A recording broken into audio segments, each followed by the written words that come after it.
তো বন্ধুরা, dealing with the Mikadono sisters season 2 episode 3 এর এক্সপ্লেনেশনে আবারও স্বাগত। এর আগে এই সিরিজের প্রথম 2টা পার্ট আমি আগেই এক্সপ্লেন করে দিয়েছি, তাই যদি তোমরা এখনও সেগুলো না দেখে থাকো তাহলে আগে সেগুলো দেখে নিও, আর যদি দেখে থাকো তাহলে চলো শুরু করি আজকের তৃতীয় এপিসোডের এক্সপ্লেনেশন।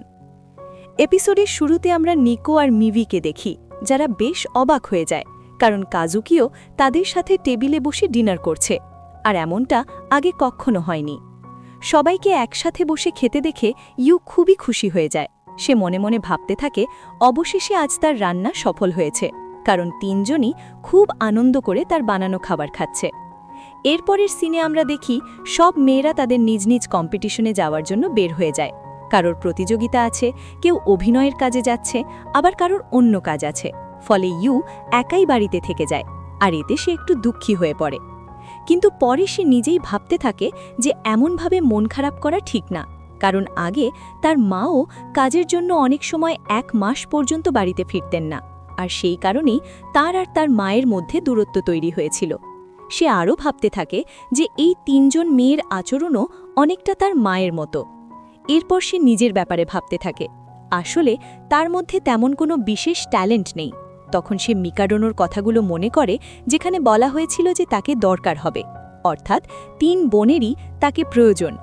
এরপর সে আবার তার মায়ের কথা মনে করে। তার মা চাইতেন সে যেন একটা সুখী পরিবার গড়ে তোলে। তখন হঠাৎ তার মাথায় একটা অদ্ভুত আইডিয়া আসে। সে তার মায়ের অভিনীত একটি ফ্যামিলি মুভি দেখতে বসে। মুভি দেখতে দেখতে সে বেশ খুশি হয়ে যায়, কিন্তু মুভির একটি সিনে যখন তার মা ওয়েডিং ড্রেস পরে আসে তখন সে লজ্জা পেয়ে যায়, আর ভাবতে থাকে জীবনটা আগে কত সুন্দর ছিল, কিন্তু এখন তার জীবন যেন পুরোপুরি একটা নাটকে পরিণত হয়েছে। ঠিক তখনই আমরা দেখি মেয়েরা আবার বাড়িতে ফিরে আসে। তারা সবাই খুব ক্লান্ত ছিল। তারা ইউয়ের দিকে তাকায় আর দেখে সে কাঁদছে। তখন 3 বোন ভাবতে থাকে সে হঠাৎ কাঁদছে কেন। পরে তারা দেখে সে একটি ফ্যামিলি শো দেখছে। কাজুকি বুঝতে পারে এটা আসলে তার মায়ের শো। সে ভাবতে থাকে হয়তো ইউ খুব একা অনুভব করছে। তখন সে বলে, আমি জানি তুমি হয়তো খুব একা অনুভব করো, যদি চাও তাহলে তোমাকে আর রান্না করতে হবে না, তুমি তো আগেই শর্ত জিতে গেছো। অন্য মেয়েরাও বলে, হ্যাঁ তুমি এখানে ফ্রিতেই থাকতে পারো। কিন্তু তখন ইউ বলতে শুরু করে, না বিষয়টা এমন না, মানে আমি এভাবে থাকতে পছন্দ করি না। তারপর সে বলতে শুরু করে, সত্যি বলতে গেলে আমার মা খুবই ট্যালেন্টেড ছিলেন, আর আমি কোনোভাবেই আমার মায়ের মতো হতে পারবো না। কিন্তু একটা বিষয় আমি একটু দেরিতে বুঝেছি, আমাদের দুজনের মধ্যে আসলে তেমন কোনো বড় পার্থক্য নেই। তবে এবার আমি আগের মতো ভুল করব না। আমি তোমাদের সবার সাথে কানেক্ট করার চেষ্টা করব এবং আমরা সবাই মিলে একটা সুখী পরিবার বানাবো। এটা শোনার পর 3টে মেয়েই একদম অবাক হয়ে যায়। এরপর নিকো মনে মনে ভাবতে থাকে, এই ছেলেটা মনে হয় একটু বেশি সিনেমা দেখছে।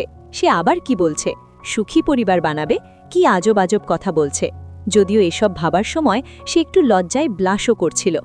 ঠিক তখনই মুভির মধ্যে একটা সিন আসে, সেখানে 2টা কাপল একে অপরকে কিস করছিল। এই সিন দেখে 3টে মেয়েই আরও বেশি অবাক হয়ে যায়। তারপর তারা 3জনই ইউয়ের দিকে তাকায়। এতেই সব শেষ না, 3জন নিজেদেরকেই ওয়েডিং ড্রেস পরে কল্পনা করতে শুরু করে, আর মনে মনে ভাবে, না এমনটা কখনোই হতে দেওয়া যাবে না। ইউ এমনটা ভাবলই বা কিভাবে। আসলে তারা হ্যাপি ফ্যামিলি কথাটার একেবারে অন্যরকম মানে করে ফেলেছিল। এরপর ইউ বলে, নিকো আমার তোমার জন্মদিন জানা দরকার, শুধু তোমার না সবারই। তাই তোমরা সবাই আমাকে তোমাদের জন্মদিন বলো। যেহেতু আমরা সবাই একই ক্লাসে পড়ি, তাই এটা জানা দরকার যে আমাদের মধ্যে কে বড়। তারপর ইউ নিজের জন্মদিনও বলে। সে জানায় তার জন্মদিন ডিসেম্বরে। এটা শোনার পর 3টে মেয়েই রাগ করে বলে, তুমি যা ভাবছ তেমন কিছুই কখনো হবে না। এ কথা বলে তারা সেখান থেকে চলে যায়, আর ইউ সেখানে দাঁড়িয়ে থাকে, ভাবতে থাকে হঠাৎ ওদের কি হলো। এরপর আমরা দেখি নিকো গোসল করছিল। সে তখনও ইউয়ের কথাই ভাবছিল। সে মনে মনে বলে, দেখা যায় ইউ রান্নাও বেশ ভালো করে, আর আমরা এখনও বেশ ছোট, তাই আপাতত আমরা একসাথেই থাকছি। সে এসব ভাবছিল, এমন সময় হঠাৎ ইউয়ের চিৎকারের শব্দ শোনা যায়। নিকো তাড়াতাড়ি দেখতে আসে ইউয়ের কি হয়েছে, সে কেন চিৎকার করছে। তখন দেখা যায় ইউ বলছে, আমি কাল ব্রেড আনতে ভুলে গেছি। এটা শুনে নিকো বলে, তুমি কি একটু পাগল নাকি, ব্রেড না আনলে কি হয়েছে, এটা তো খুব সাধারণ ব্যাপার। ইউ বলে, তোমার কাছে এটা বড় ব্যাপার না, কিন্তু আমার কাছে এটা অনেক বড় ব্যাপার। এরপর ইউ নিকোর দিকে তাকিয়ে অবাক হয়ে যায় এবং বলে, সব ঠিক আছে, কিন্তু তোমার একটু কাপড় বদলে আসা উচিত ছিল। ঠিক তখনই মিভি সেখানে আসে এবং নিকোর সাথে ধাক্কা খায়। সে বলে, তোমার মুখ এত লাল কেন? নিকো বলে, এমন কিছু না, অযথা কথা বলার দরকার নেই। তখন মিভি বলে, আমি কিন্তু তোমাকে এই অবস্থায় দেখে ফেলেছি, অথচ তুমি কোনো অদ্ভুত আচরণও করনি। এটা সত্যিই খুব অদ্ভুত। এই কথা শুনে নিকো রেগে গিয়ে মিভির ওপর চিৎকার করতে থাকে। এদিকে আমরা দেখি ইউ মিভিকে একটা তোয়ালে দেয় এবং বলে, এটা কি তুমি রেখে দেবে? এই সময় ইউ এর হাত হঠাৎ মিভির হাতের সাথে ছুঁয়ে যায়, আর এতেই মিভির লজ্জায় একদম ব্লাশ করে ফেলে। তারপর সে ইউ এর উপর চিৎকার করে বলে, তুমি কি পাগল হয়ে গেছো? কী ধরনের আচরণ করছো? ইউ তখন বলে, তুমি এত লজ্জা পাচ্ছ কেন? মিভি বলে, তুমি পাগল? আমি আবার লজ্জা পাচ্ছি নাকি? আমার মুখ শুধু একটু লাল হয়েছে। এরপর দুজন সেখানে ঝগড়া শুরু করে। ঠিক তখন ইউ বলে, এই বাসনটাকে একটু উপরে তুলে রাখতে পারবে? আমার উচ্চটা এত বেশি না। এই সময় কাজুকি সেখানে এসে বলে, চিন্তা করো না, আমি রেখে দিচ্ছি। সে খুব সহজেই বাসনটা উপরে রেখে দেয়। এরপর ইউ তাকে বলে, থ্যাংক ইউ কাজুকি সান। এটা শুনেই কাজুকি হঠাৎ করে মুখ ঘুরিয়ে নেয়, কারণ সেও তখন লজ্জায় ব্লাশ করছিল। আর এই ব্যাপারটা মিভি আর নিকো দুজনেই দেখে ফেলে। এরপর কাজুকিও বেশ জোরে চিৎকার করে বলে, তোমরা দুজন কি পাগল হয়ে গেছো নাকি? এভাবে তাকিয়ে আছো কেন? এরপর সেখানে তিনজনের মধ্যে একটা কিউট ঝগড়া শুরু হয়ে যায়, যেটা দেখতে সত্যিই বেশ মজার লাগে। ঠিক তখন ইউ বলে, আমি তো বুঝতেই পারছি না তোমরা এভাবে ঝগড়া করো কেন। তোমাদের তো একসাথে মিলেমিশে থাকা উচিত। এটা শোনার পর তিনজন মেয়েই একটু অবাক হয়ে যায় এবং চুপচাপ সেখান থেকে চলে যায়। মানে কেউই তার কথায় তেমন গুরুত্ব দেয় না। এরপর ইউ তার রুমের দিকে তাকায়। সে দেখে জায়গাটা বেশ অগোছালো ও নোংরা হয়ে আছে। তখন সে বলে, এই তিনটে মেয়ের আর কোনো দিনই ঠিক হওয়ার সম্ভাবনা নেই। এরপর সে জায়গাটা পরিষ্কার করতে শুরু করে। পরিষ্কার করতে করতে তার মাথায় বারবার একটা কথাই ঘুরতে থাকে। একদিন তারা সবাই একসাথে বসে সুখী পরিবারের মতো টেবিলে বসে খাবার খাবে। ঠিক তখনই ইউ একটি ফটো দেখতে পায়। ছবিটা ছিল তিন বোনের। ছবিটা দেখে সে বেশ অবাক হয়ে যায়, কারণ সেখানে তিনজনই হাসি মুখে খুব সুন্দর আর খুশি লাগছিল। তখন ইউ ভাবতে থাকে, সত্যি বলতে তাদের ছোটবেলা নিশ্চয়ই খুব ভালো কেটেছে, কিন্তু এখন তারা এভাবে কেন থাকে? এরপর সে তিনজনের কাছেই ছবিটার ব্যাপারে জিজ্ঞেস করে, কিন্তু তিনজনই কোনো না কোনো অজুহাত দিয়ে বিষয়টা এড়িয়ে যায়। তবুও ইউ এর মাথায় সেই ছবিটার কথাই ঘুরতে থাকে। সে মনে মনে ভাবে, নিশ্চয়ই ওরা আমার কাছ থেকে কিছু লুকাচ্ছে, কিছু না কিছু মিথ্যা তো বলছেই। তিনজনের মধ্যে অন্তত একজন আছে যে আবার সেই আগের সময়টা ফিরে পেতে চায়, না হলে এই ছবি এখানে এলো কিভাবে? আর নিশ্চয়ই ওদের মধ্যেই কেউ একজন ইচ্ছা করে আমাকে এই ছবিটা দেখাতে চেয়েছে। এরপর সে মনে মনে বলে, ঠিক আছে, আমি এটা করেই দেখাবো। পরের দিন সকালে তিনজন মেয়েই বলে যে তাদের বাইরে কাজে যেতে হবে। একজন বলে তার পারফরমেন্স আছে, তাই উইকেন্ডে যেতে হবে। দ্বিতীয়জন বলে তার একটা টুর্নামেন্ট আছে। তৃতীয়জন বলে তার একটা কম্পিটিশন আছে। এ কথা বলে তারা ইউকে বলে, তুমি বাসার খেয়াল রেখো। তারপর তিনজনই সেখান থেকে চলে যায়। এরপর সিন বদলে যায় এবং আমরা ইউকে স্কুলে দেখি। সে তখন বেশ চিন্তিত ছিল এবং বুঝতে পারছিল না তাকে কি করা উচিত। সে নিজের ফোন চেক করতে থাকে। তখন সে জানতে পারে নিকোর তো কোনো টুর্নামেন্টই নেই। এটা দেখে সে বেশ অবাক হয়ে যায়। এরপর আমরা দেখি সবাই আলাদা আলাদা জায়গায় সময় কাটাচ্ছে। ঠিক তখন সে সবাইকে একটা ম্যাপ দেয়। ম্যাপটা আসলে একটা হোটেলের, যেখানে ইউ 2 দিনের জন্য তাদের বুকিং করে রেখেছিল। এটা শুনে মিভি বলে, আমি 2 দিন হোটেলে কিভাবে টিকে থাকব, বিশেষ করে হোটেলের খাবার খেয়ে? তখন ইউ বলে, তোমাকে অনেক ধন্যবাদ, কারণ তুমি আমার রান্না এত পছন্দ করো। এটা শুনে মিভি বেশ লজ্জা পেয়ে যায়। এরপর ইউ বলে, চিন্তার কিছু নেই, আমি তোমাদের জন্য ভালো ভালো খাবার রান্না করব। এরপর আমরা মিভিকে দেখি সে একটা চেস ম্যাচ খেলছিল। সে খুব সহজেই সেই ম্যাচটা জিতে যায়। এরপর সে বাসায় ফেরার জন্য বের হয়। যাওয়ার পথে সে এমন একটা জায়গায় পৌঁছে যেখানে চেরি ব্লসমের পাপড়ি ঝরছিল। সেই জায়গাটা দেখে তার শৈশবের স্মৃতি মনে পড়ে যায়। সে মনে মনে বলে, এমন সময় হয়তো আর কখনো ফিরে আসবে না। এরপর সে অবশেষে নির্দিষ্ট জায়গায় পৌঁছে যায়। সেখানে গিয়ে সে কাজুকিকে দেখে এবং বেশ অবাক হয়। দুজনেই একে অপরকে দেখে অবাক হয়।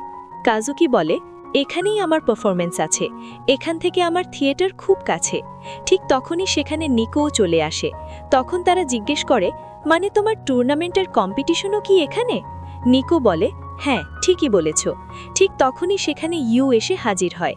সে বলে, তোমরা কিভাবে বুঝতেই পারলে না যে তোমরা সবাই একই জায়গায় আসছো? এখন তোমাদের ভালোভাবে সময় কাটানোর একটা সুযোগ পাওয়া যাবে।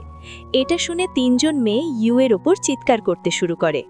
এরপর ইউ আবার তার স্বভাবসুলভভাবে বলতে থাকে, আমি চাই তোমরা তিন বোন একসাথে বেশি সময় কাটাও। তখন তিনজন বলে, ঠিক আছে সেটা তো বুঝলাম, কিন্তু তুমি এখানে কি করছো? তখন ইউ বলে, আমি শুধু এখানে তোমাদের খেয়াল রাখব, আসলে এই পুরো প্ল্যানটাই আমি করেছি। তখন ইউ বলে, আমি কেন আসব না? এরপর সে সেখানে একটি ফেস্টিভ্যালের পোস্টার দেখায় এবং বলে যে সে শুধু তাদের সেখানে গাইড করতে চায়। তারপর সে মনে মনে ভাবে, এই তো সেই ফেস্টিভ্যাল যেটা সে ছবিতে দেখেছিল। এটা শুনে তিনজনই চিৎকার করে বলে, তুমি কি পাগল নাকি? আমাদের কম্পিটিশন আছে আর তুমি এসব নিয়ে মজা করছো? তখন ইউ বলে, তোমাদের ভয় পাওয়ার দরকার নেই, সেখানে একটা বড় শ্রাইন আছে আর সেখানে যে ইচ্ছা চাওয়া হয় তা নাকি পূরণও হয়। এটা শুনে নিকো বলে, এ ধরনের কাজ তো শুধু লুজাররা করে, উইনাররা এমন কিছু করে না, তারা শুধু প্র্যাকটিস করে। এরপর ইউ কিছু বিখ্যাত মানুষের ছবি দেখায় এবং বলে, দেখো এরা সবাই ওই ফেস্টিভ্যালে গিয়েছিল এবং সেখানে ইচ্ছা চেয়েছিল। এরপর তারা সবাই খুব ফেমাসও হয়ে গেছে। এরপর ইউ আবার বলে, আর জানো ওই ফেস্টিভ্যালে খুবই মজার মজার খাবারও পাওয়া যায়। এটা শুনে কাজুকি রাজি হয়ে যায়। এটা দেখে অন্য দুই বোন খুব অবাক হয়ে যায়। তখন কাজুকি বলে, ঠিক আছে, ওর সাহায্যে আমি সোশ্যাল মিডিয়ার জন্য একটা ভালো ভিডিও বানাতে পারবো। এটা শুনে ইউও খুব খুশি হয়ে যায়। এরপর সিন বদলে যায়, আমরা দেখি তারা সবাই একটি ইউকাতা অর্থাৎ জাপানি ঐতিহ্যবাহী পোশাকের দোকানে গেছে, কারণ ফেস্টিভ্যালের জন্য তাদের ইউকাতা কিনতে হবে। দোকানের মালিক মিকাডোনো সিস্টার্সদের দেখে বেশ অবাক হয়। এরপর আমরা কাজুকিকে ইউকাতা পরে বের হয়, আর সত্যি বলতে তাকে দারুণ সুন্দর লাগছিল। ইউ তো তখন তার একের পর এক ছবি তুলতেই থাকে, এমনকি দোকানের মালিকও তার অনেক প্রশংসা করতে থাকে। এরপর নিভিও ইউকাতা পরে আসে আর তাকেও সত্যিই খুব সুন্দর লাগছিল। ইউ তখন তারও অনেক ছবি তুলতে থাকে। এরপর আমরা নিকোকে দেখি, কিন্তু তার এসব পোশাক পরার একদম ইচ্ছা ছিল না। এটা দেখে ইউও বেশ অবাক হয়ে যায় এবং তার সাথে কথা বলতে যায়। নিকো বলে, আমাকে একটু একা থাকতে দাও, এখন তোমার সাথে কথা বলার কোনো ইচ্ছা নেই। এরপর দোকানের মালিক নিকোর জন্য একটা ইউকাতা এনে বলে, সত্যি বলছি এটা তোমার উপর খুব সুন্দর লাগবে। এই সময় নিকোর অতীতের কথা মনে পড়ে। ছোটবেলায় তার একটা ড্রেস খুব পছন্দ হয়েছিল, কিন্তু তার বাবা তাকে সেই ড্রেস না কিনে একটা জিন্স কিনে দিয়েছিলেন, তাই সে সেই ড্রেস কখনো পরতে পারেনি। ঠিক তখনই ইউ দুটো ড্রেস নিয়ে আসে এবং বলে, ঠিক আছে, তুমি নিজেই ঠিক করো এই দুটির মধ্যে কোনটা পছন্দ। তখন বাকি দুই বোন বলে, যাই হোক, পিঙ্ক কালারটা সে কখনোই বেছে নেবে না, কারণ নিকোর কিউট দেখানোর কোনো শখ নেই। তখন ইউ বলে, তোমরা ভুল বলছো, সে কিউট দেখাতে পারবে না কেন, সেও তো একটা মেয়ে। এই কথা শুনে নিকোও বেশ অবাক হয়ে যায়। এরপর ইউ আবার বলে, তোমাকেই ঠিক করতে হবে এই দুটির মধ্যে কোনটা তোমার পছন্দ। শেষ পর্যন্ত নিকো কাপড় বদলাতে ভিতরে যায়। বাইরে সবাই অপেক্ষা করতে থাকে এবং বলে, আর কত সময় লাগবে, তাড়াতাড়ি বের হও। কিছুক্ষণ পর নিকো বাইরে আসে। তখন দেখা যায় সে পিঙ্ক রঙের ইউকাতাটাই পরে এসেছে। সে একটু লজ্জা পেয়ে বলে, সত্যি বলতে এটা একটু অদ্ভুত লাগছে, কিন্তু তাকে দেখে সবাই একদম অবাক হয়ে যায় এবং জোরে চিৎকার করে ওঠে। এভাবেই এই এপিসোড শেষ হয়ে যায়। তো তোমরা সবাই কমেন্ট করে জানাও যে এই এপিসোড তোমাদের কেমন লাগলো এবং এক্সপ্লেনেশন কেমন ছিল। যদি ভালো লাগে তাহলে একটা লাইক দিও এবং সাবস্ক্রাইব করতে ভুলো না। দেখা হবে পরের ভিডিওতে, ততক্ষণ পর্যন্ত বাই বাই, সায়োনারা।